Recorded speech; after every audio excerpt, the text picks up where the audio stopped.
On to day 2. Just a little note for tomorrow. If you could try and be on time, that would be really useful.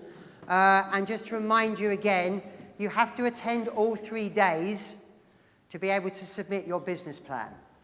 And we know who's attended and who hasn't. So if you weren't here yesterday and you're here today, unfortunately, your moment has passed. But if you can make sure you come tomorrow and come on time, that would be brilliant. Thank you. So, a couple of things then about the mix-up yesterday with the rooms. Has anyone not got one of these? Brilliant. Anyone? No one. Everyone's got one. The system works. So, good. Rooms are empty. They are ours today. So, you have the name of your business. You'll have what unit you're in. Now, remember, whatever happened yesterday, you need to go to this unit and be part of this unit. So people that are in here, maybe are in groups that weren't, you need to go to this unit, and that's important for tomorrow. Now, remember, a unit is 4 to 5 businesses. You will be one of them. It's 8 to 10 people. You will be one of them. And this is your peer-to-peer group support. It's very important that you go to here, you go into the unit in the room that is on this ticket, okay?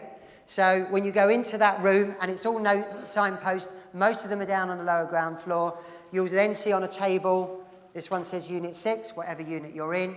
If you go and sit there, and a mentor will come and be with you, okay? So everyone's got one of these, yes? No one? Excellent. Blooming marvellous. Right, so one other thing, hashtags. So we need to get you tweeting and all sorts of stuff.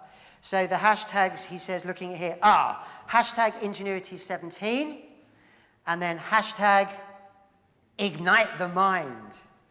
There you go. So if you can use those, that'll be fantastic. The other thing I just want to clarify, tomorrow's pitching is nothing to do with the business plans and the pitching at the other end. Someone came up to me yesterday and said, if we're not our unit champion or we don't win, do we not submit our business plan? No. The pitching tomorrow is for you to have pitching practice, and there is a prize. Go forward to the end of March when you have to submit your business plan, and then the top 20, that's completely separate. So the pitching tomorrow has nothing to do with the £113,000. Everyone understand that, yeah? If you've got any questions, ask your mentors or ask one of the teams. But tomorrow is about pitch practice, and tomorrow is about you and your unit winning mentoring between the conference and submitting your business plan. Now, around that, the idea with this is that you look for the good of the whole. You understand what's best for the unit, not for yourself. Okay, so you need to pick the best pitch, and that enables you to step back, have a bit of humility, and look honestly at who the best person to pitch is. Okay, but we'll go through that further. Right, so today, how will it work? That's the wrong slide, but anyway, how will it work? It'll work like this, and it will work. So, we're going to jump into our first session quite quickly. We'll then have our keynote, which is last year's winner, 1/3 stories, and then we'll have the afternoon finance session.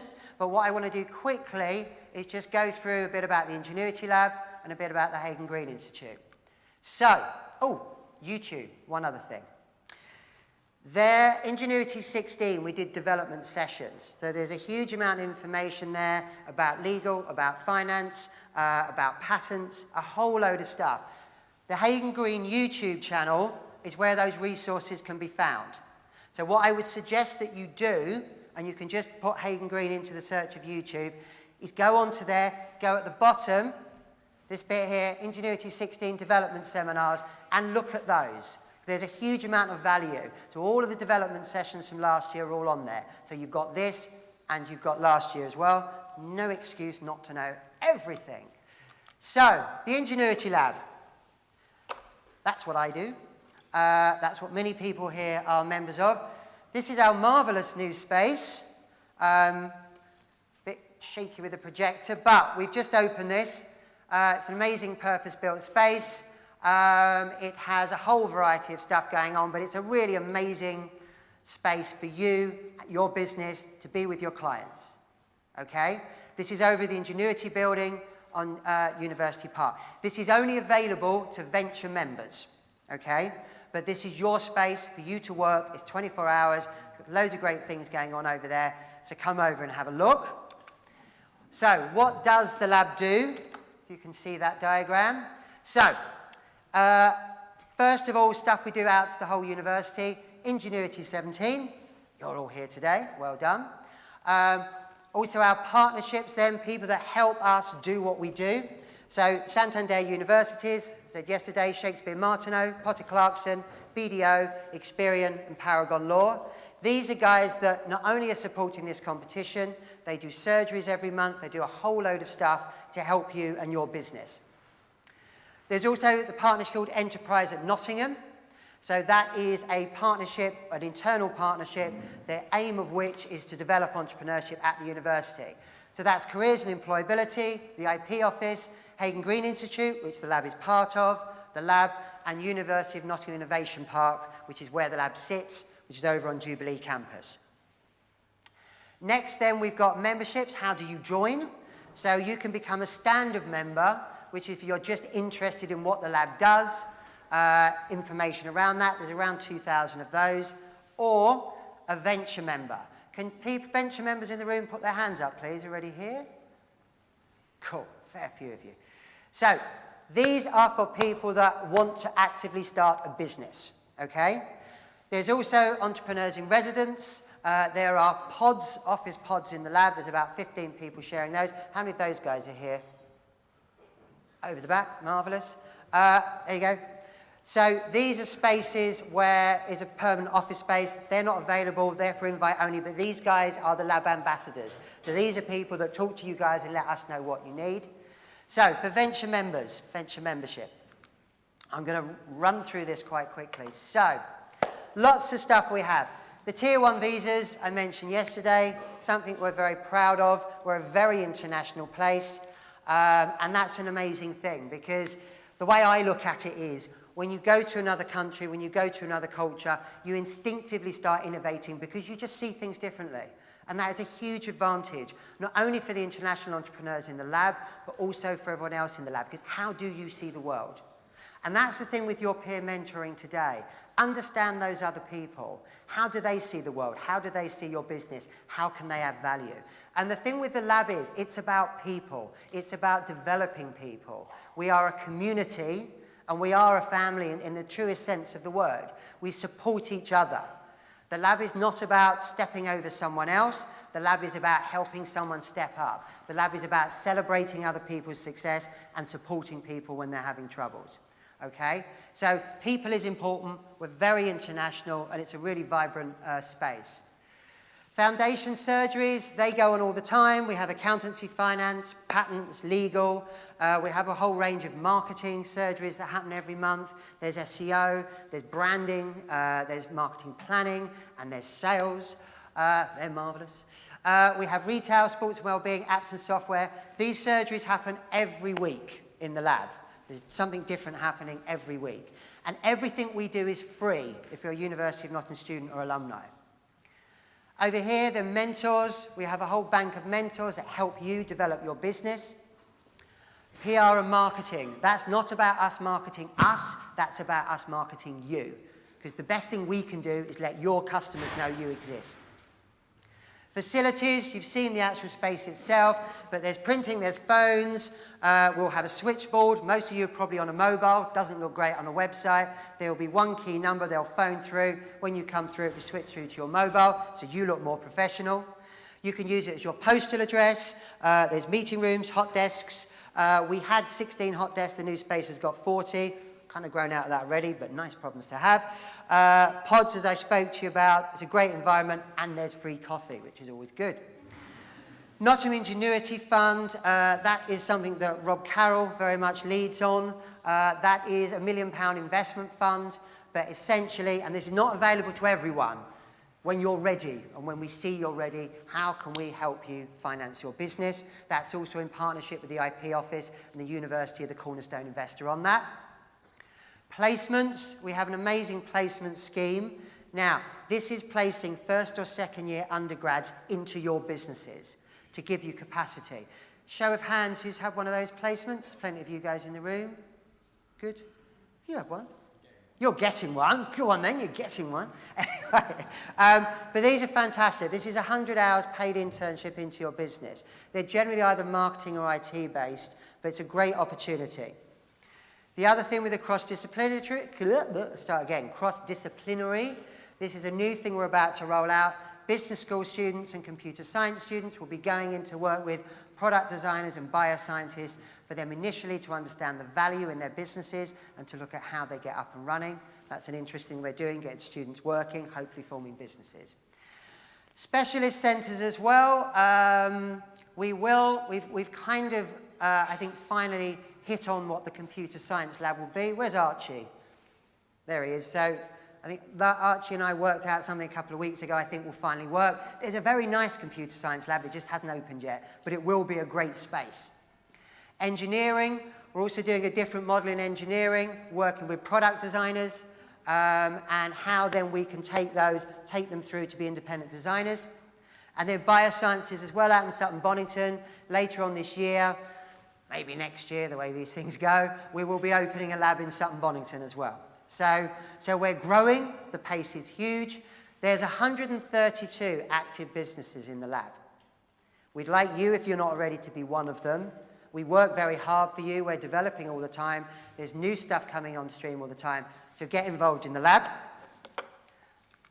That's my bit. So, the lab sits in the Hagen Green Institute, which is directed by Professor Simon Mosey, who you would have heard yesterday.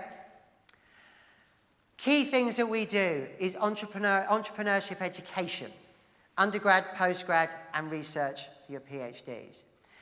If you feel that this is something you want to do, if you're undergrads at the moment and you're thinking about what to do for your masters, there's some really great solutions here. These can add to what you already know. The same as Judy was saying yesterday when someone asked about a business school education. Yes, you need to have the instinct. Yes, you need to have the drive. But actually going through these theories, learning from our academics, also learning through a huge host of industry speakers that come in, can add enormous value. So if you're still in maybe the first or second year, or maybe first year, you're looking for undergrad units, these are the undergrad units that happen. New venture creation, well, you can read those for yourselves. Do they generally happen in the, is it first years? No, first, second, and third. So if you're undergrads, you can still sign up to these. These can give you huge value to your entrepreneurial journey. The link is down here. But if you just Google Hagen Green Institute, everything's there. For those who are looking at postgrad, we have the MSc Entrepreneurship, Innovation and Management. Again, amazing course. All of our academics and loads of the people you'll hear today, they teach on those. And then we have the multidisciplinary ones. So, applied and crop biotech. That's wrong. What is it? Biopharmaceutical biotechnology. I changed that, but it didn't get said. So, biopharmaceutical and biotechnology. Ignore that one. Communication, cultural studies, electrical and electronic engineering, and sustainable engineering. But again, amazing master's courses, straight discipline entrepreneurship, or if you've got an existing passion or discipline, you can do the multidisciplinary. For those of you that are interested in research, for your PhDs, again, these are our priority areas. Creativity, innovation, entrepreneurship, small firm growth, gender and entrepreneurship. I think that's one thing that's great this weekend, how many female entrepreneurs we have up here. Often these things are male, male, male. That's not the way the lab is. Entrepreneurship education and business incubation and support, which is what we do. So, rattled through that, but if you go onto the Hagen Green website, you'll see all of that. You'll see about the lab, the competitions we do. And if you go onto the Hagen Green YouTube site, you'll have those extra resources. So, what are we doing for time? Not too bad. Excellent. So, I'd like now to introduce session 3. So that is tools for the job. So this is about helping you understand what you need to succeed. This is about looking at your capacity to grow. A lot of you are here on your own. 9 times out of 10, unless you're a consultancy in a lifestyle business, that will not be enough. Okay? So we have some amazing speakers for you today. I'll call them up in a second. We have a lady called Tori Murphy, who is new to working with us in events. She's a really great example of success in retail. Retail is a very, very tough business. Tori has developed an amazing business. She's asked me not to over-egg her too much, but it is an amazing business. She makes beautiful, high-end homeware products. She sells them all over the world, and she does it all from Sherwood. So she is someone that has started with a seed, with an idea, and turned it into an amazing world-class business. So she's coming up onto stage. We've also got David Falzani. If you haven't heard David talk before, you will love this. He's amazing. He's a serial entrepreneur. Big you all up. There we go. Serial entrepreneur. Does a huge amount of consultancy again. He's a lecturer here at the university. A huge, huge resource. But also, there's also another talk from him on the YouTube channel. And then lastly but not least, my colleague, Dr. Hannah Noke, who is the Deputy Director of the Hague and Green Institute, also lectures on all of these courses, will talk to you about skills audit and running through everything there. So, if you could welcome to the stage, Tori Murphy, David Falzani, and Hannah Noke. It's bright and early morning. I'm Tori Murphy. I can't wow you with a PowerPoint presentation. What I can do, though, is I can tell you my very personal story of how I started a business. Warts and all, in the hope that there'll be something in there that will strike a chord with you, because I was in your position 5 years ago. To go back to the beginning, I grew up in Derbyshire. From the age of 8, I knew I wanted to go to art school. At a very traditional boarding school, I had to work very hard to convince my teachers and my parents that I was serious. My father insisted that I take a science A-level as something to fall back on when the art didn't work out. I proceeded to get a B in art, a C in English, and a U in human biology. But I had 4 unconditional offers for art school, and I was on my way. I did a foundation course at Kingston University, and then got a place at Central St Martin's to do fine art. It was a disaster, as in the first week I realized I'd chosen the wrong course. Fine art was not for me, and I was in turmoil. Should I stay or should I go? I chose the latter, and I left at the end of the first year. I had to get myself out there, as I needed to pay the rent, so I handwrote to over 100 companies inquiring about work. My career was born by luck and chance as a model agent for IMG, the world's biggest model agency, and at 20, I was London's youngest new faces booker. It introduced me to a whole new world, a world of fashion and glamour, working with photographers and stylists, PRs, originating and negotiating contracts, working to deadlines. I had serious responsibilities, not just for myself, but for other girls' careers too. It was a brilliant but very tough introduction to working life. And after 2 years, I left and did brief stints in PR and styling, trying to understand why I was feeling unfulfilled. I realized I was disappointed I had not finished my degree, and so I went back, and I finished it at Kingston University, not at St Martin's. The time away in industry gave me a completely new perspective and confidence in my work. I knew I wanted to continue to be creative, but I also wanted to be involved with a commercial product. I had read all about the famous names, designers, product designers, textile designers, architects, that had all passed through the Royal College of Art. And I thought, if I'm going to be taken seriously, this is where I want to be. I succeeded in getting a place on the MA Textiles course and spent the next 2 years understanding how I could turn my creativity into a commercial product. I fell in love with weaving, and following graduation in 2009, I took a job in Milan working as a textile designer for a large fabric company whose clients included Chanel, Christian Dior, Burberry, and Fendi, to name a few.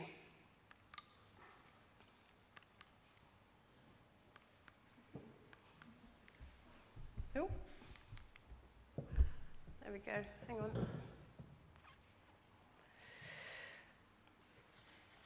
I was there to design, but I found myself taking every opportunity I could to be on the factory floor. This is where the manufacturing was done. The cutting of fabrics, the printing, the wrapping, the labeling, the packaging, the warehousing, the distribution, the real guts of the operation, and I loved it. I was so lucky to see the whole design process from conception to being sent out to famous stores, and the seed was sown to start a fabric business. I wanted to design my own fabrics, beautiful and simple, all woven in England, and wholesale them out. I returned to the UK and joined my boyfriend at the time in Nottingham, who worked in menswear manufacturing. I worked with UK factories in Manchester, Birmingham, Nottingham, and learnt a great deal about sourcing and the determination required to find the right factory. 2 years later, newly single, and in a city that wasn't mine, I couldn't afford to move back to London. So with a part-time job in a clothing warehouse, I kept my head down. I did a business course, had a mentor in Liz Bolt, and wrote a business plan for launching an English homeware brand. In November 2011, working out of a tiny room near the train station in Nottingham, and with £4,000 investment from my family, I booked a stand at an interiors trade show in London. I had no designs, no samples, no idea what I was doing, but I had a feeling and set myself an immovable goal and spent the next 6 months working on brand identity, sourcing factories and machinists who could help me. I faced lots of rejection. Prices and setup costs were high. I didn't really speak the technical weaving language, didn't really know what I was asking for, and most people weren't interested in me or my tiny quantities. Without a car, I remember vividly taking 6 trains to reach the mill in Lancashire that finally agreed to weave me 8 meters of fabric at a cost of about £300. Back in Nottingham, I took the fabric out on the tram to Hucknall to a machinist I'd been introduced to called Jane. She made me some samples, and so in June 2012, a friend and I drove down to London in a borrowed car, filled to the brim with samples, shelves, paint, and everything else needed to set up a trade show. The stand looked good. We're very pleased, and on the first day I was poised and ready with my clipboard and order form, waiting for the mad rush of customers. This, of course, didn't happen. On the first day, nobody stopped on the stand. On the second day, 2 people stopped by to take details, and I was gutted. All the time and money that had gone into it, and I thought I'd failed. I thought I had no plan B, and I thought I was going back to the warehouse for good. On the third and last day of the show, we travelled by tube to Earl's Court. And when I came out, there was a bleep on my phone, and it was an email from a store on the King's Road in London with an order for 6 cushions. I was so excited that I was late onto the stand and very nearly missed the editor of Homes and Gardens magazine, who'd seen us on the Sunday and had come back to say they were going to feature us as an up-and-coming English brand. That was Tuesday, June the 12th, my 31st birthday, and I was in business.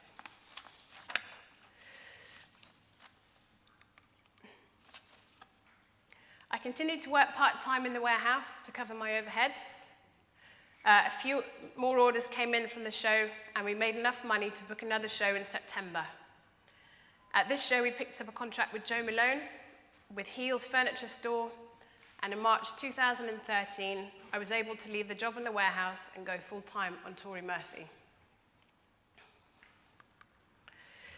We moved to a bigger space. I took a modest salary and put everything back into the business as I could. We exhibited our products, including cushions, throws, home accessories, as much as possible as the cash would allow. Launched ToriMurphy.com, selling online, and picked up a London PR agency, which took us to another level in terms of brand visibility. The press and stockists began to come in.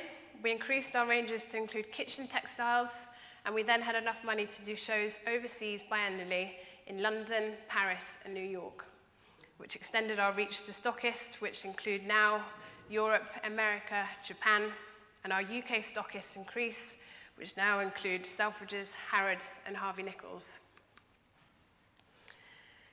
The designing had been the easy part, and once we started trading internationally, I had serious responsibilities and had to think about new crucial things, including VAT, inventories, packaging, logistics, invoicing, and all of this continues to take up about 95% of my time.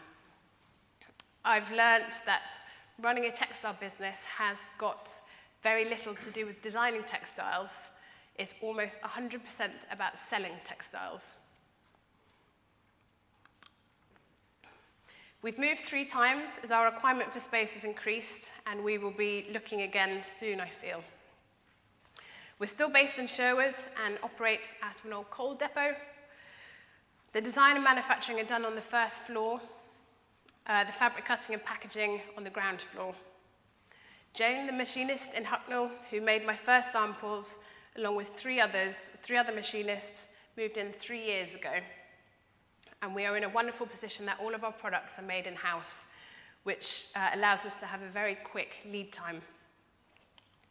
It has evolved gradually that everybody that works for us does so on a self-employed basis.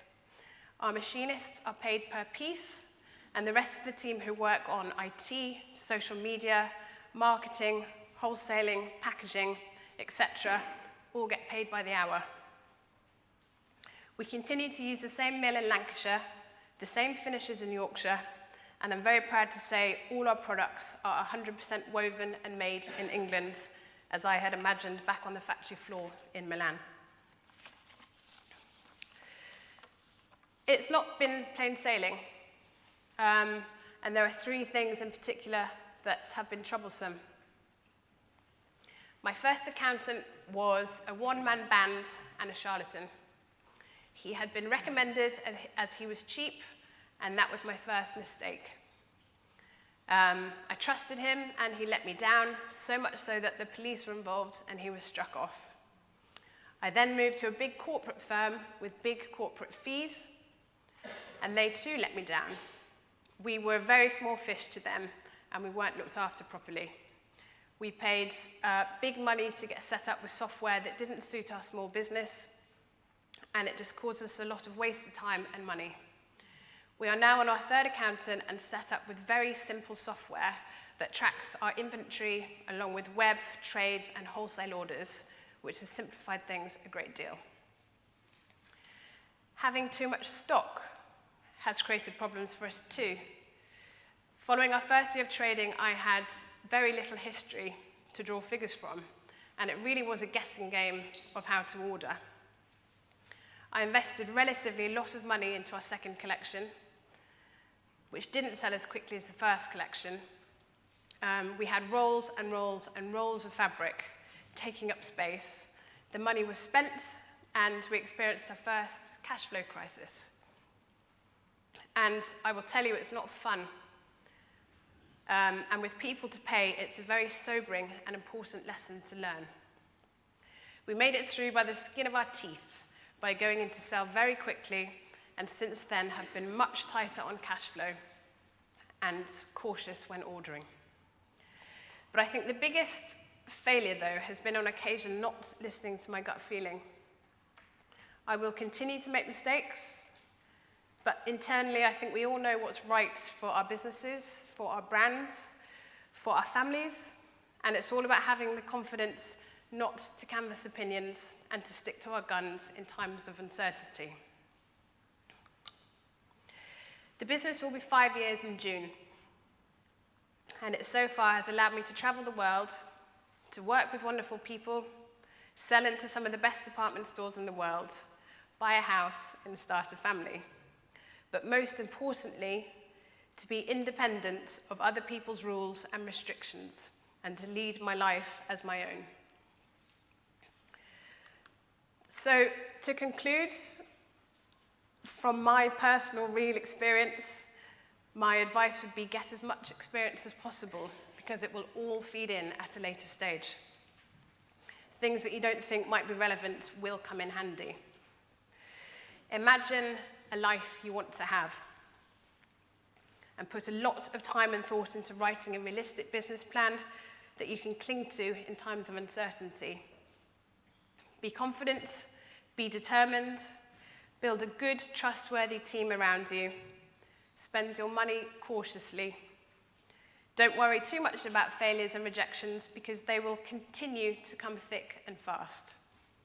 But most importantly, think big and think of success, because it is possible. Thank you. Thank you for that enormous oversell, Steve. Let's hope I can live up to that incredible introduction.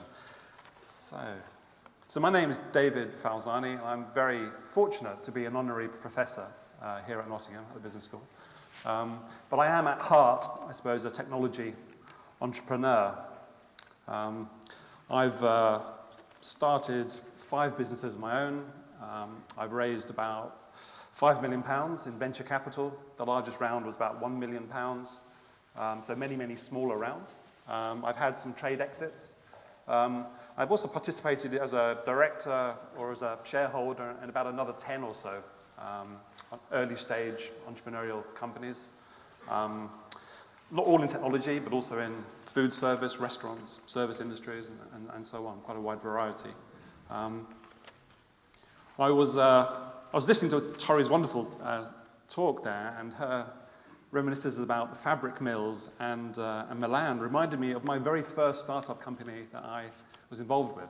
It was a company called Moda 121. It was one of the first internet businesses in Italy. So I was based in Milan, and we were doing men's apparel, men's suits. So I'm wearing for you today, actually, one of my now 18-year-old internet-based men's suits, or suit jacket, I should say. And some would say that one of my greatest achievements is that it still fits after 70 years. So, something to be proud of. So, yes, thank you. So, tools for the job. So, okay, that's a challenging brief. So, what I've decided to do is talk a little bit about 3 essential success factors that I've seen resonate with businesses that I've been involved with. And those are, I've called them skills, which is an internal factor, buzz relationships, which I look at as an external factor, and then lastly, attitudes, which again is an internal factor around the company and the team. So what do I mean by these? So skills. So strengths and weaknesses of the team and of the founding team are absolutely essential in the success or failure of that endeavor. And Meredith Belbin did some wonderful research back in the 1980s about teams, and there's an apocryphal story about the Apollo team. And what Belbin did was that they put together lots of different teams and measured whether they were effective or not compared to each other. So if you imagine there's a tournament with different teams all given the same task, and they would change up the makeup of those teams so that they had different elements with different types of personality, different levels of intellect, and so on. And one of the teams was called the Apollo team, and had all the brightest and best individuals in it. And what came out from that research that was really interesting was that the Apollo team often did no better than average, and often did far worse than average. And the best teams were actually those that had variety, and they had a mix of complementary but different skills, different attitudes. People basically who were prepared and well aligned to do different sort of roles. So with startups, and this is equally important, I would encourage any nascent entrepreneur or early stage founder, particularly working with a team, to think about the mix of the skills, of the attitudes, also the psychological profile. I would encourage them all to look at a psychometric test. Something like the Thomas Kilmann instrument is really good at working out how you might fit together as a team and how you might complement each other. It's really important, I think, to be different, not the same. Having 5 people who are basically clones of each other is not an effective way to weave together a team that's going to really work. So strengths and weaknesses of the team, I think, are really important. Second point there is commercial confidence. I think we here today, and I hope that people from Ingenuity would agree, I think this program is all about instilling commercial confidence. It's about giving people who haven't done it before the sense of what it's like and what the future looks like. So commercial confidence for me is a really important success factor. It is a tool, but it's partly about attitude, and it's partly about those tacit skills, those intangible skills that you acquire by doing things, and then that implicitly gives you more capability in the future. So for me, this commercial confidence, this idea about what does the future look like? What am I likely to be up against? How can I operate within a commercial environment, dealing with money, taking orders, delivering orders, and so on? It's something that's part of your growth, but it's very much about this idea about getting more confidence. And I think this program is absolutely fantastic in that regard. And the third point I put here under skills is the development journey of the founders. And I use the word journey because I think it is a journey. And it's really about getting out of your comfort zone, I think, early on in order to broaden your horizons. Now, one of the modules that I deliver as an honorary prof is on negotiation skills. And in looking at negotiation skills, one of the things that we do with the students or with the participants is we do a profile of them and work out what they're good at, what they're bad at, how their attitudes to conflict and to disagreement and how they interact with other people, what that's like. And there are some exercises. Once someone sees their profile, they might be very, very much suited towards perhaps introspective, analytical work rather than trying to influence other people's attitudes. And there are exercises that we can do as individuals to try to broaden our skill set and try to get more different skills. I always think one of the exercises I often set people, if they're in that sort of category, to get out of their comfort zone is, well, this is a negotiations course, or that module is. Why don't you go to a department store as an exercise? Go to a department store and buy something, but you have to negotiate a discount on that item. So go to your Debenhams or go to your whatever store it is, BHS, whatever, and buy something, but you have to negotiate a discount on that item. Now, for me, I'd be very comfortable with that. But I can see some of you looking already worried. This idea about getting out of your comfort zone, and that's one of many exercises that you can do as entrepreneurs to get this developmental journey going. And they can be very valuable sort of things to do. So think about these sort of internal skills of the team, the mix, how they interact, and how you complement each other, rather than just trying to be all the same, which is not at all useful. So that was skills. The second one I called buzz relationships, which I thought was quite a nice title. Buzz relationships is really about how, as a startup, how do you succeed? How do you do better than perhaps the market says you should? If the market is efficient, then it's very hard to really become profitable, to really grow very fast. And for me, this is really one of the critical success factors of startups, is how getting this sense of buzz. And it's all about how do you get more? How do you get more, perhaps, than you actually truly deserve, again, if the market is efficient? And so for me, it's all about excitement. It's about buzz. It's about goodwill.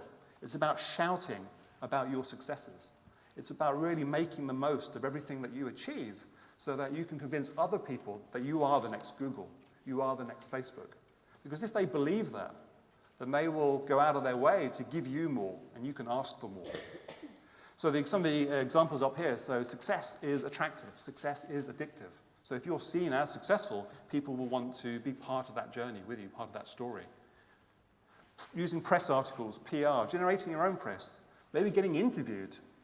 Perhaps do a charitable deed.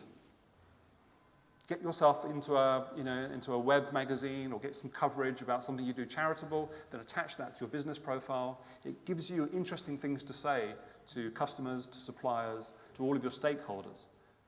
And as I say, the more buzz and excitement, the more, and I think Tori was a very good example of the way that she explained how she developed her business, the more of this buzz factor that you can create, the more successful you can be. You can lever, I'll use a financial sort of example. You can lever £100 into giving the value of £1,000. You get a tenfold magnification factor in all of these type of interactions that you have. customer good news stories as well. So if you do get some early customers, ask them nicely, to get profiles, to get case studies, to use them in all of your materials. I was once involved with a business, it was a customer of mine based in Canada.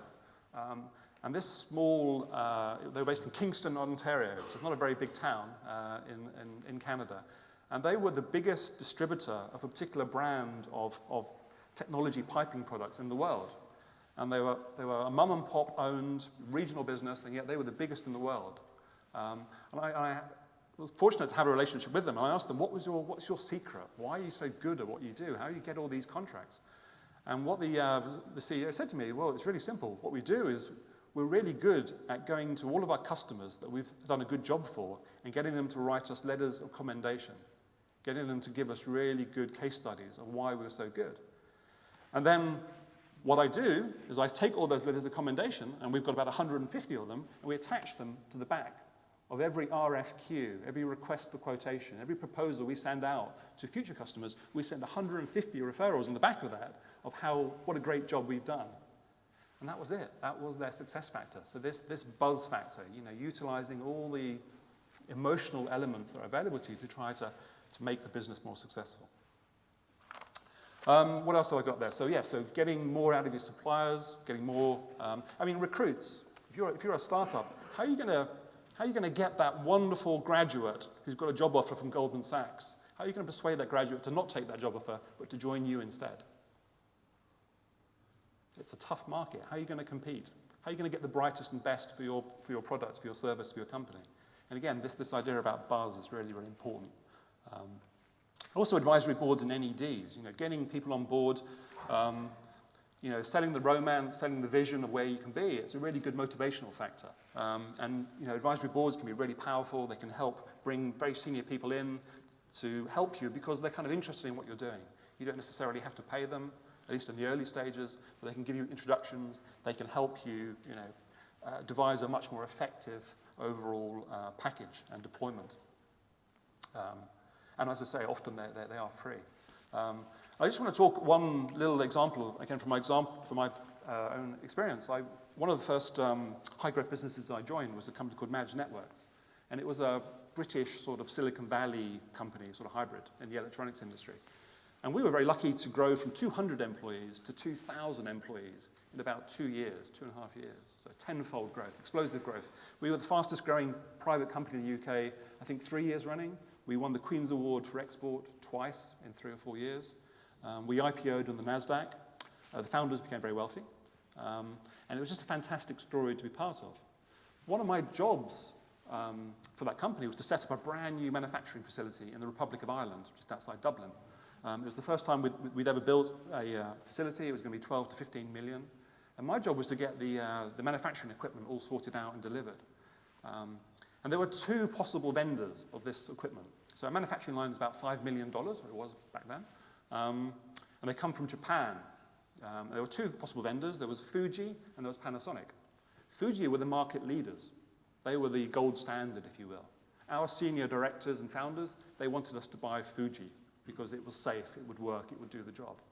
However, talking to the engineers, they all wanted Panasonic. Panasonic was a bit cheaper. It was $4.5 million. But as I said, the senior management wanted Fuji. As the project manager, I knew that the engineers really wanted Panasonic, and we were confident it was the right choice. What to do?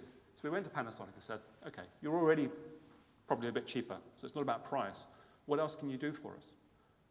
What they did for us is they came in with their entire European management team and their very elegantly dressed Japanese chairman, and they sat around our board table at one end and said, because we believe in your story, because we believe in your future growth, we're going to we're going to sell you a manufacturing line for £5 million.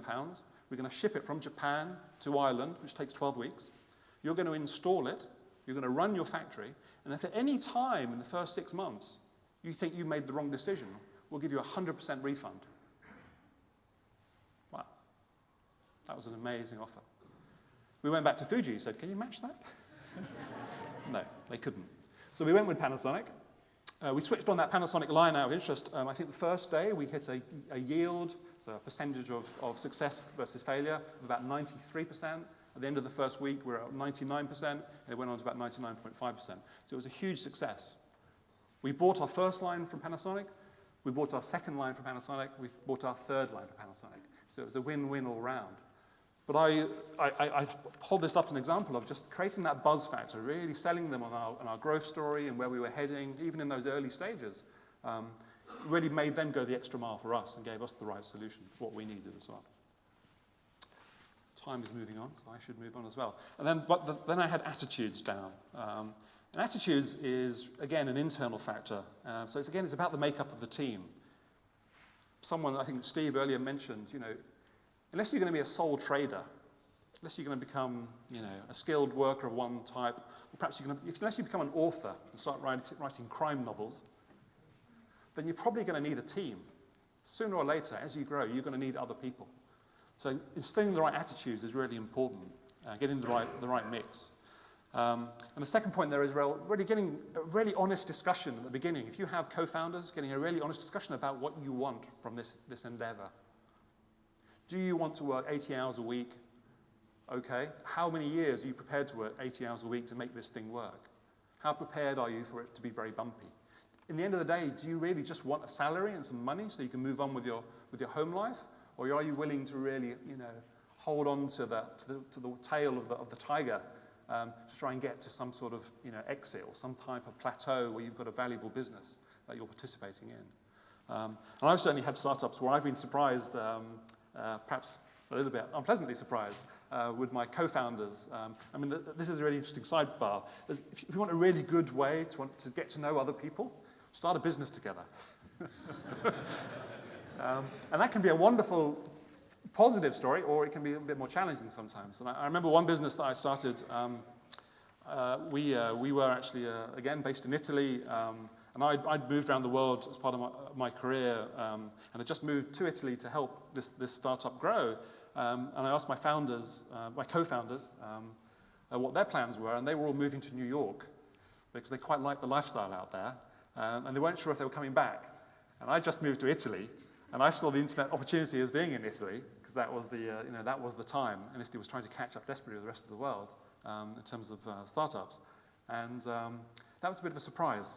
And so we had to have a very honest discussion and a sort of a rejiggle of priorities and roles and how the future looked. So having this very kind of honest discussion in early days is really important, I think. How am I doing with time, folks? Am I still okay for a minute or two? I wanted to talk about one more story, if I may, because it's an interesting one, and it's about how networks can help you in unexpected ways. I was asked to come in and help a technology startup company. It had been going for a couple of years. It's at the early stage. And it had intelligent boiler systems. So if you have a hospital or a building like this, or a supermarket or a care home, there'll be a boiler house somewhere where you burn gas or oil. You burn that to make hot water, and the hot water is used to heat the building through the radiators, conventionally. This company had come up with wonderful technology. It was an intelligent boiler system. And what it would do is over time, it would measure and work out the dynamics of the building so that it would save you 35% of your fuel bill. So if you're spending £100,000 a year on gas to heat a large building, it would save you 35% of that. Big saving. Because you're saving 35% of the fuel, you're saving 35% of the carbon footprint as well. So 35% saving on carbon footprint due to heating, 35% saving on fuel bills due to heating. The actual device was only about £5,000, so the payback period was really fast. Sometimes the payback period was a year, often it was far less than a year. So a very, very fast payback period. Good green credentials. Not only that, but we went to the Carbon Trust and we arranged for free loans for these companies. So if you're one of these companies, you could save 35% of your fuel bill, 35% of your carbon bill. It would probably pay for itself within a few months, possibly 6 months. But actually, you don't even have to buy it. You get a free loan from the Carbon Trust to buy the technology, and the loan is interest-free. You don't have to pay it off till next year, and you make the savings immediately. Wow. I'm sure we've all been talking about selling propositions and value propositions over the last few days. What a great value proposition. The question is this: was that an easy sell product or a hard sell product? Now, under conventional wisdom, you think, well, that's just an amazing value proposition. It must have been a really easy sell product. And in fact, the opposite was true. It was a really hard product to sell. It was very difficult to scale that business. We could get a few customers, but it took a long time and an awful lot of effort to get more and more customers on board. And what we realized is that, I'll give you a little sidebar. If you drive around, and thank you, Hannah, for reminding me on this story. If you drive around the city of London on Christmas Day at 4 o'clock in the morning, or if you drive around Wall Street at 4 o'clock in the morning on Christmas Day, what do you see around you? What do you see all around you? What you will see, I don't suggest you do this on Christmas morning, but what you will see is all the office lights are on. All the tower blocks, all the lights are on. Now, we know that bankers work very hard. We know consultants work very hard. We know we love bankers, so we don't mind them working very hard. So are they really working at 4 o'clock in the morning on Christmas Day? No, of course not. All the buildings are empty, but the lights are all on. Why? Has no one invented a light switch? Has no one invented a light switch with a motion detector on it that can tell if someone's in a building or not? Of course they have. So why haven't people fitted these devices to all these buildings? Why are all these lights on? All this money being wasted? Well, the answer is that customers just don't care. The lighting bills for those operations are 0.00001% of their budget of what they spend on everything. And it was a similar problem with the supermarkets and with these big commercial operations. Their heating bill might have been £100,000 as a purely plucked out of the air number, but that was dust to them compared to the other operational sums of money involved. If you think about how much money they lose if one cash till isn't operational, or if their store has a power outage for an hour, compared to that £100,000, it quickly disappears into nothing. And the network effect here is, if that company had perhaps had some advisory boards and used their buzz factor to get out into the wider community and get some more people from that space on board as part of the decision-making team and part of that product planning team, I think they would have worked out that actually, you know what, although it sounds like a really good selling proposition in a unitary kind of isolated way, if you looked at the bigger picture, it was a much more complex story. And using that network to try to furnish those kind of insights can often be, let's face it, it can be, success or failure for an early stage endeavor because you really don't know what you don't know. So leveraging this buzz factor, getting all these, insights from as many people as possible, and getting more than you deserve, finding ways to get more than you deserve, for me, are all really important factors. I think I've used up my time, so thank you very much. Okay then, so good morning everybody. Good morning. Okay, I'm never sure if it's good to be an academic going on first in a session or last, but I think part of my job for this morning is to get you to reflect. Okay, we had some great speakers and presenters yesterday, and we've done it, guys. We've matched the standard of yesterday. Well, myself excluded, but there we go. You've hit the bar and gone over it. And part of that is to get you to think about and reflect on where you sit within that organisation that you're creating, that business, that startup. Okay, what skills have you got, and what skills do you need to move it forward? Okay, so what are the opportunities? Let's not fall into the gap of not having the right skills. Why are skills important? Okay, why have we had a session on skills? Okay, we've had a session on skills because skills are essentially about people. Okay, and that's the thing that I want you to reflect on over the course of this conference, that every single speaker has talked about people. Every single one. Simon talked about Mark Zuckerberg. Okay, he wasn't perhaps who we thought he was. Okay, he isn't a technologist, he's a psychologist. Okay, he needed different sets of skills to take his business forward. Sarah Iqbal, she talked about her story, her idea, where she started. She found that she couldn't do it on her own. She needed a team. She needed a team of people.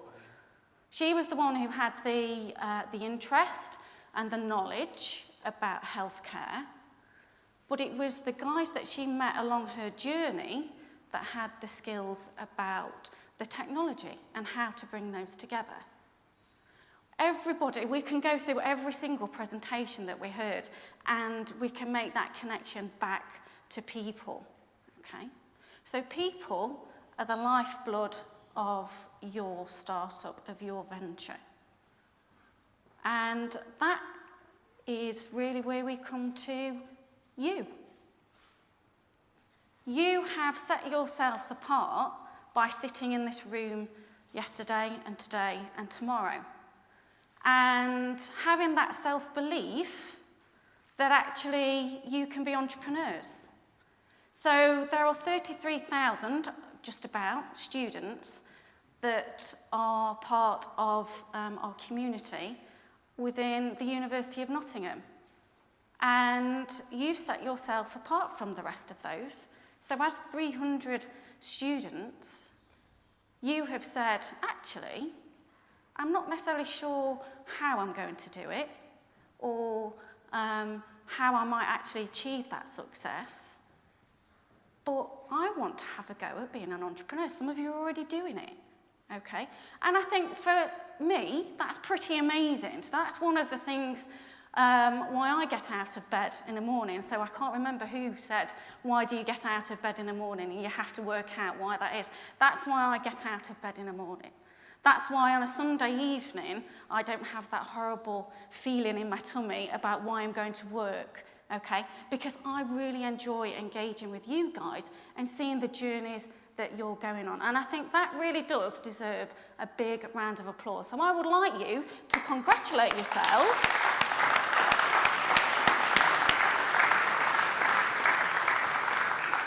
On making that step, or as Lily did, give yourselves a pat on the back.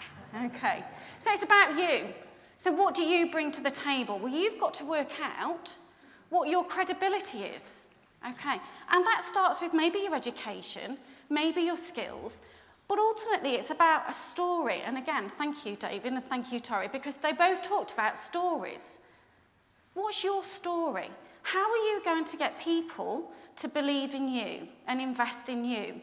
So that might not necessarily be an investor investing money into you, but it might be a supplier. So as Tori said, she had to go and speak to a number of different companies to make the fabric, okay? What story are you going to tell them? Now, thinking back to Andrew's session yesterday, he set you two very interesting questions. Why are you doing this? And how are you going to make a difference? And part of your task yesterday was to think about how you would answer those questions. So hopefully, over the course of the night, where you had your head on the pillar, you were able to work out partly why are you doing this and how are you going to make a difference, because that's your story. And ultimately, you've got to become very good at communicating and telling a story, because at this point in time, it might be that you don't have much else other than your story and that self-belief and that confidence in what you've got. Because you might not have all of the resources. You might not have the technology that makes your app work yet. You might not have all of the materials and things to make your business work. But in order to get those things, in order to get people to believe in you, you need to give them a story. And it's that story that is the foundation. So we're not encouraging you to go shooting arrows at people. But that story, that credibility, is what people are going to trust you with, okay? So when I put this presentation together, I put in a slide. I wanted to talk about trust. And then obviously you put slides in, don't you? And then you have to think, well, I've got to think of something to say about trust. And I think trust is a very simple word, and I think it's a word that we use fairly indiscriminately. We don't really think about what we actually mean by trust. So how many of you are actually part of a team? Would you mind putting your hands up? Okay, so it's a good proportion of you are already in a team. So all of you that are in a team have had to demonstrate your credibility to your co-founder. You've already done that, you've already made that step, and they've had to trust you. They believe in your story, they believe in you, and they trust you to go along in that journey. And as David says, that's probably one of the biggest things that you can do as a co-founder. Either that or going on holiday, is what I've heard. If you want to find out what somebody's really like, then go on holiday with them. Always interesting. again, business is built around on trust. Again, Tori talked about her accountant. So you've got to trust these people, but equally people have got to trust you. So you've got to become very good at telling stories and also thinking about where you fit into your business and how you represent your business, because ultimately you are your business, and you've got to think about that very carefully. Now, part of what we're encouraging you to also think about is not just about you, but thinking about how you're going to grow your business. And again, I think near enough every presentation has talked around teams and the people that you need to have in your business. So you might have a team because actually you've got skills that are missing. And again, we've talked about that. So what skills do you have? What do you need? And who are you going to take along on your journey? So again, being an entrepreneur can be a fairly lonely business. And again, I think Simon wanted to distill a myth yesterday. Entrepreneurs don't do it on their own, okay? There's always a team behind them. So you might be sat here today representing your business as it stands now, but at some point in the future, you're going to need other people. That might be suppliers. It might be partners. Okay? It might be that you need investors, and I'm not going to steal your thunder, Rob, for later on, but Rob will talk about, no doubt, the fact that investors invest in people and they invest in the team. Okay? It's a way that they manage their risk. Okay? And it also gives them security. So it's not always about the idea, it's about the team and the way that you develop that team. So one of my favourite quotes from yesterday was from Judy. And she talked about when she was on the cusp of signing the deal for the distribution for the UK. And she talked about how she got on the plane to go to Los Angeles just to eyeball them, okay? Just to check them out. Did she like them? Did she feel that she could work with them? So although there was a contract in place, she felt that, again, it's about a team. It's about working with people. Do you feel that you can get on with that person? And one of the things that my students, so I'm actually quite surprised by how many of you there are in the room, so hello. Hopefully it's not as boring as some of the other sessions. But one of the things that they probably hear me whittering on about on a number of occasions is think about the culture that you want to create in your business. So one of the local entrepreneurs that I've had the great pleasure of knowing for a number of years now, again, made a very conscious decision with his business partner as he sat down and they created the business. What were they going to create? What was their business going to look like? What did they want from it? So again, reiterates a lot of the points that David said. What do you want from the business? What do you want it to look like? And again, I think Judy had another nugget of great insight yesterday and said about treat people as you would like to be treated. And I think, again, myself and Andrew and I think Liz were stood at the front yesterday and we were saying, wow, weren't all the speakers nice? They're entrepreneurs. Is that how it works out? Because again, we have media that almost draws a picture of an entrepreneur has to be cutthroat, has to be nasty, has to have ulterior motives, okay? I think yesterday and today is an utter demonstration that actually you can be nice in business. You can achieve good things and people will like you and trust you if actually you treat them as you would like to be treated yourself. So again, take that away with you. This isn't something that I'm going to labour, but it's a checklist for you. It's a checklist for you to think about in your groups. What skills have you got? This is not an exhaustive list by any stretch of the imagination. But what boxes can you tick off? Where have you got gaps? Are there boxes on there that you need to add? Because actually your business is your business and it needs a particular skill set.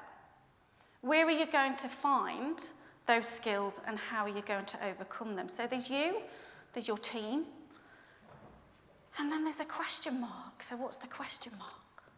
The question mark's your network. Who do you know?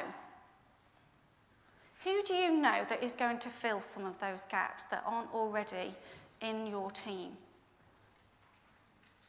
Okay, so the Ingenuity Lab is a great place to build your network.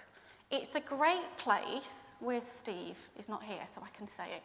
Okay, it's a great place to get stuff for free. Okay, don't tell him I said that. I am on camera, aren't I? I'm doing a David Park now. We'll edit that part. It's a place to go and find advice, to talk to people. You've already started on that journey yesterday. So a business that I was working with, again, we were talking about who do they know? Who in your unit knows somebody that can open a door?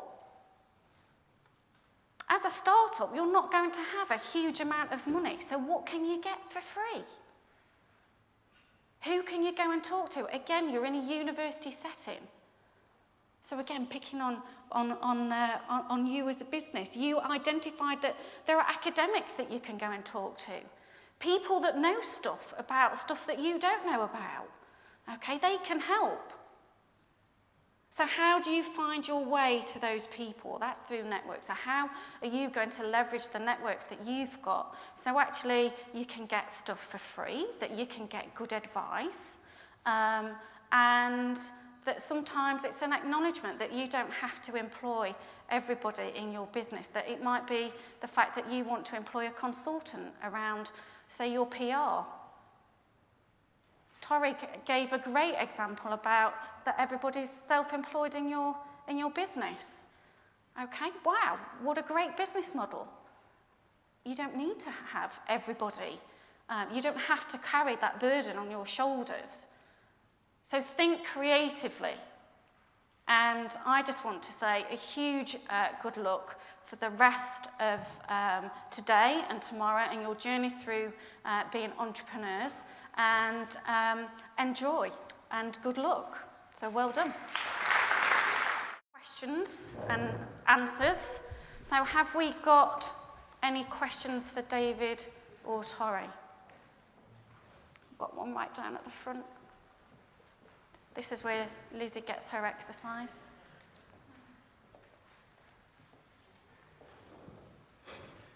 Hi, I have a question for Tori. My name is Abdul. So I'm doing the genetic-based analysis company, so digital company. My question is on your experience, one of your experience about how you cut up about accounting software that or accounting consultant that it not suit you. It make you have a problem with that, with tax and etc. How you solve it, how you manage it. Because I have the same problem. That's a little problem, but it can make us, it can root our business if we don't know the best way. Maybe you can share it more, how you exit that situation. So you're struggling with your current accountant? Yeah, I have. So my plan is not my plan. My solution is I do that myself with a consultant. So I do it myself with a consultant.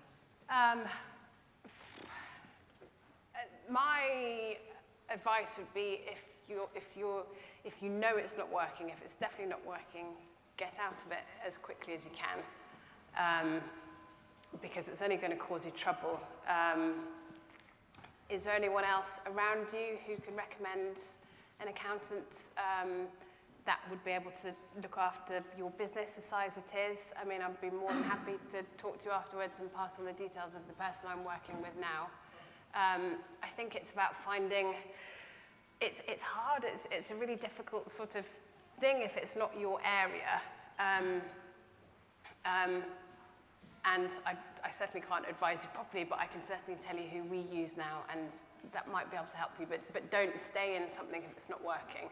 And I think my mistake was because it was sort of a language I didn't necessarily understand. I felt sort of a bit intimidated by accountants, but actually they're working for you and they're providing you a service, and if you're not happy with it, get rid of them.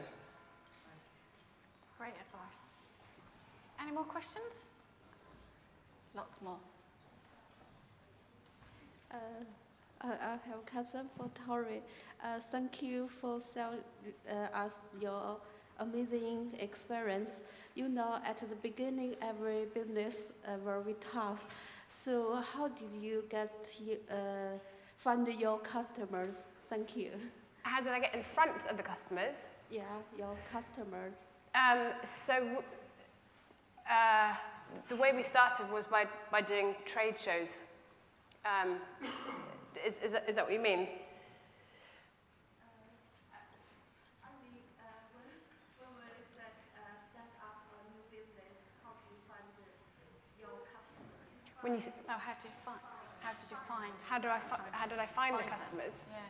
I suppose how did you get into Harrods? Okay, so we brought our collection to trade shows, and at these trade shows, they're industry trade shows where buyers, journalists, interior designers, in my particular industry, they all come to these events with the purpose of finding new products. So we literally positioned ourselves, bearing in mind I was based in Sherwood, where I was never ever going to bump into the buyer from Harrods. I had to put myself right in front of these people, literally in front of them as they walked past me. And I had to sort of do the best job possible about making ourselves noticed. So it's sort of whatever industry you're in, find out the events that these buyers go to. You don't have to exhibit to start off with. You can go. You now are technically in the industry, so you could register as trade and see what people are doing, sort of see how other people set up their trade shows, talk to people. There'll be people like you there, and sort of see how these places work. But that's it. It's about getting in front of people. Find out where they're going to be and make yourself noticed.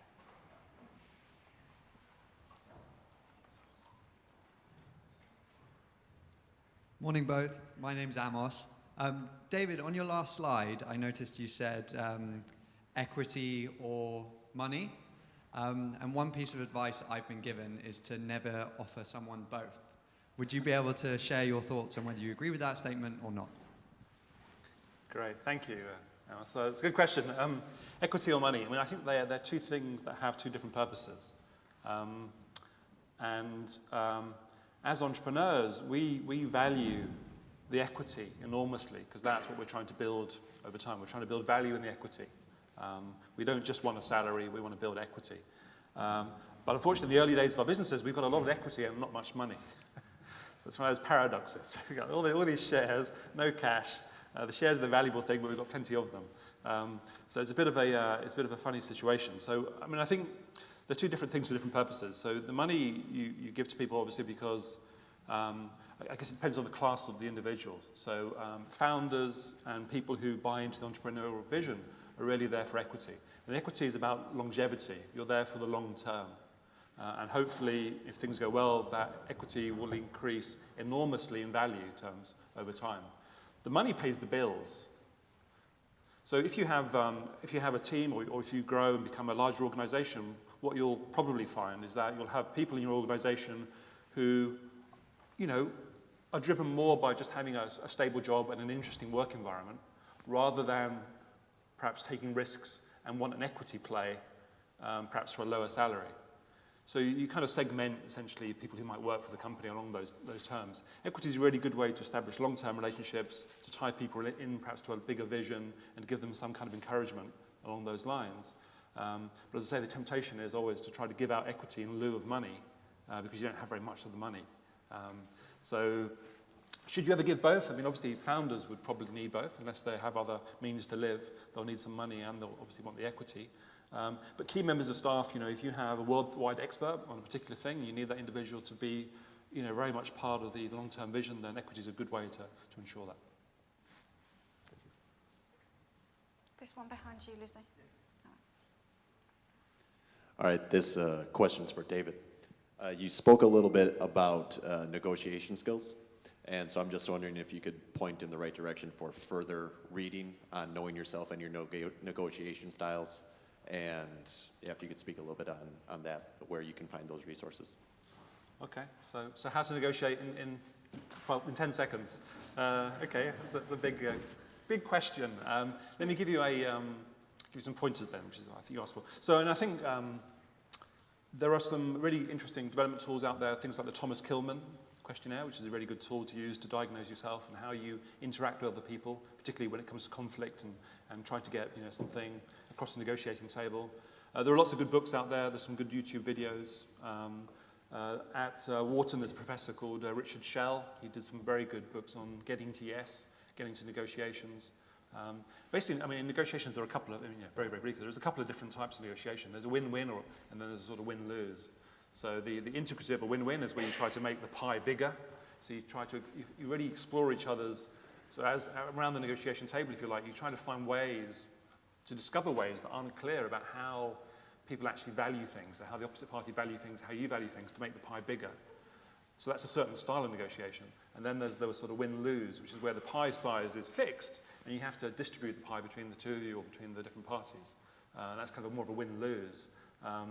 In real life, they tend to be a mixture of those two, but those are the kind of different. So you might be brilliant at one type.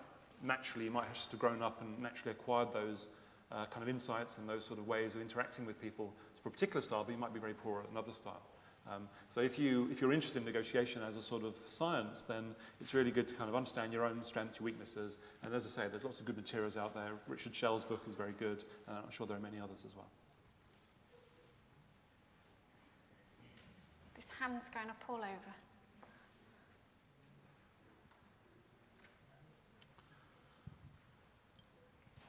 Hi, hello. This is for David. You talked about a business that did not have, it had a very good value proposition, but they did not have enough of a pain to solve the problem. And you kind of said that they needed to talk to more people and get more insights. Would you elaborate on that? Sure. So I mean, this idea about finding a product or service that has a really strong point of resonance as well as USPs is probably best encapsulated in sort of lean startup thinking. So Eric Ries and Steve Blank, and the kind of growing realization that sometimes the more traditional tools that were derived from business sort of 60, 70, 80 years ago aren't the best tools perhaps to diagnose a market opportunity. Hence the birth of entrepreneurship. As a sort of management science.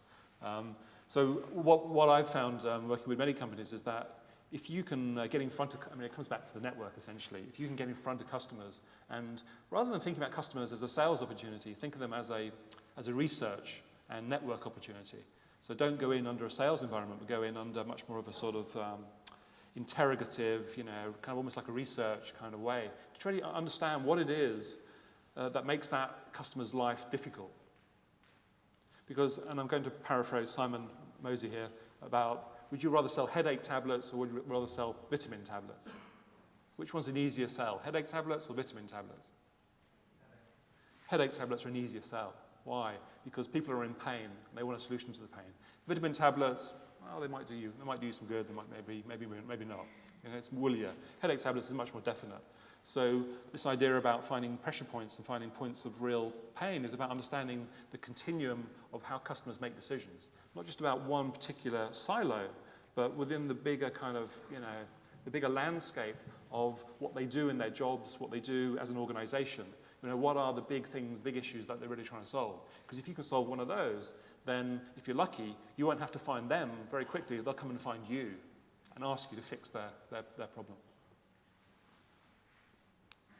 Another question? Hi, I've got a question for Tori about order management and fulfillment. So you mentioned about some software that you use in terms of order management and fulfillment. So I was just wondering if you could perhaps share that, and also any other tips and advice you have for kind of handling orders, processing them from the warehouse, delivered to the customer, etc. Sure. So we use a software program called Xero, Xero. And it tracks everything. It has all our inventory on it. When orders come through the website, it goes through that. All trade orders, wholesale orders, everything is in one place. We're working off one system. Everybody knows where everything is. And it should technically always work. So it's really, really straightforward. I started by working on, we had lots of different sort of platforms, and it was unnecessarily complicated. I think just having really straightforward, easy access, sort of visibility to stuff will make your life a lot easier. And if you can then sort of extend that to, you know, sort of finished products, but also your whatever it is that you're making or doing, all your sort of ingredients, to be able to know where you are with those will make things run a lot easier, because what you don't want to do is run out of things when you need them and therefore can't fulfill orders. So easy software and knowing what you have in stock. Thank you. We've got another microphone. We've got lots of questions. Again, I think that's something else to take away, isn't it? Keep things simple. So again, thinking about what Andrew Greenman said yesterday, you know, don't overcomplicate it. It's really hard to keep things simple. So again, just keep that in mind as you grow and project your business forward. Thank you. I have a question for David. David, do you think we need a working experience, or we can start our business straight after university? Okay, that's a good question. So do you need work experience, or can you start your business straight from university? I think it depends. I mean, I think, you know, if you start your business straight from university, very quickly you're going to get experience. It's just a different kind of experience. You know, I started my career working for what were at the time some of the biggest companies in the world. So I joined IBM as my first employer, and I worked then for News Corporation, huge, you know, multinationals. And they were really interesting places to work. A relatively small portion of those skills were relevant to startups, though, because they're very, very different problem sets that you try to work within. I think, you know, there are very, very many routes to success, and very many routes to happiness or to fulfillment. So I think it's very hard to be prescriptive. I think you have to find what's right for you. But if you do choose to go down, you know, the immediate route, then that's probably a strong indicator that you've looked at it closely, you know, and you've decided that, you know, you've kind of weighed up the pros and cons. You've decided that's something for you. But as I say, very, very quickly you gain that experience. Hi, my name is Amir. My question is for Tori. On your first trade show, when after second day, it wasn't going so well and you only had one potential customers, what was going through your mind? And at the end of it, after the third day, when it was obviously a bit better, did you feel it was everything you wanted to get out of it? Was it as successful as you wished it would be, or were you did you imagine more? No. I think the second day when everything had gone wrong, what was going through my mind, I'm probably not allowed to swear, but you can imagine what I was thinking, was, no, because I thought I'd get going and it would be a lot quicker than that. That first order was it was for 6 cushions, so it was 250 quid. But it was the start, and I think that's the main thing. Unless you're incredibly lucky, it's not going to be immediate. It's about graft, and it's about chipping away, and every little thing, every little achievement, every order, every little thing just takes you up a notch. And then, you know, at the time they might not feel like big achievements, but if you sort of stop and look back, you'll realize all those little bits have actually sort of, you know, they've accumulated. So I think just get started and keep chipping away, and sort of take opportunities where they come. And as David said, just sort of, you've really got to promote yourself, get yourself out there. No one else is going to do it for you. And success attracts success. So just get started. Okay. So that was enough to spur you on, I guess, that initial order. I'm sorry? It was enough to spur you on to carry on. Yeah. Okay. Yeah.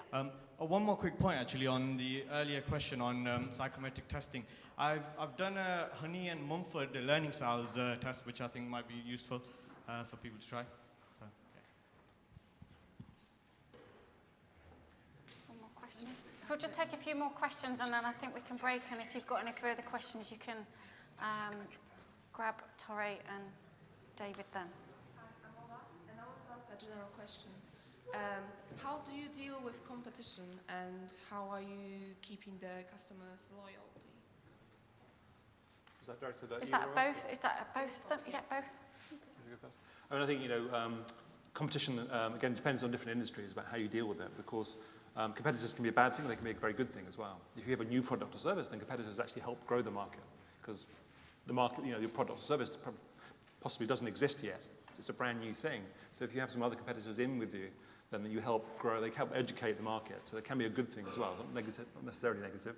How do you deal with them? I mean, competitive strategies are, they're all about, the kind of business topics that I'm sure we've been talking about over the last few days. So you think about your value proposition, what are the differences, how do you differentiate yourself, how do you go to market? Loyalty is a tougher one.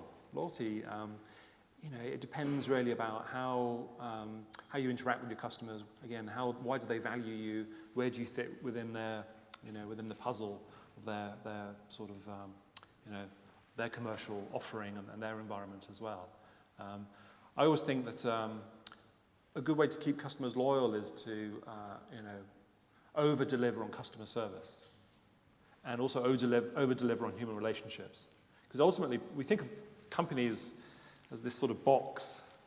The companies aren't really things. I mean, legally they are, but they're not. They're groups of people. So if you have strong human relationships with people within those organizations, then you can have very good commercial relationships as well. You can get good loyalty. And sometimes you find that someone leaves an organization and they join another one, and then suddenly you've got a new customer because the person moved, and with them they took their loyalty to you. Okay. Well, I just, from a sort of product point of view, competition, particularly in what we do, it's very sort of design-led, pattern-led, that sort of thing. And if you are successful with something, you do get copied. And you can spend a lot of time getting sort of caught up in it and frustrated and bothered by it.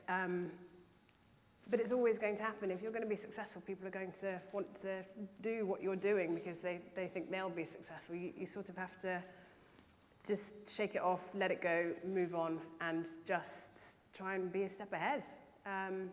Take it as a compliment, but be ahead of the pack. One more question, one more final question.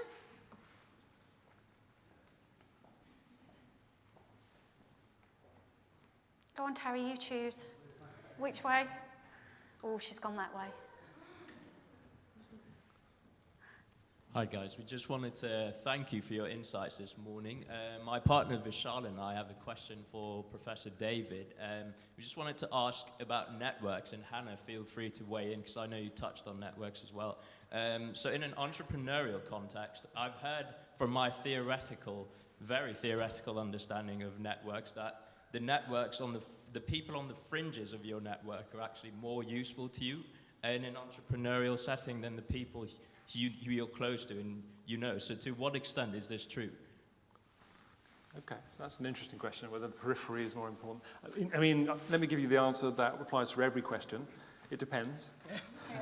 But I mean, today we're very lucky. We have tools available to network, online tools that people would have dreamed of even 20 years ago. So the networks are much bigger, and you can reach far deeper into sort of the recesses and sort of, interesting places across the world and across the spectrum of different business communities much more easily. Is the periphery more interesting than the core? I think sometimes we look at, really powerful networks fondly or more in a more sort of the positive sense because they're a little bit more exotic, a little bit further afield. And actually the answer might be sort of, right in front of us. So I don't think necessarily that the periphery is more valuable. I I think you have to look at the different aspects of what it is you're trying to get from your network. Are you trying to get advice, support? Are you using it as a sales mechanism? Are you using it perhaps in a more sort of community type approach where you're part of a pack that's moving together in a certain direction? So I mentioned, most of what I've done is within technology. It's very common within tech because you're trying to grow, as I say, the awareness of a new solution, of a new technology, of a new product, perhaps, or service. So I think it kind of depends. More about the periphery. Oh, I think that kind of does that answer your question? Yeah, no, it was quite technical, so thank you. I think it's thinking about what you want to know from those people as well, and I recommend you have a conversation with Liz Bolt at the front, because she's got a fascinating story about how she used LinkedIn, I believe, to get to somebody that you wanted to get to. Hi Liz, look forward to She's meeting a stalker, you. yes. But again, I think it's what do you want to get to know them for? How can they open doors and open resources to you? And I think that can be close to you, it can be further away. I think it all depends. Is that it? Have we answered? Yeah, but we understand in the interest of time, so thank you.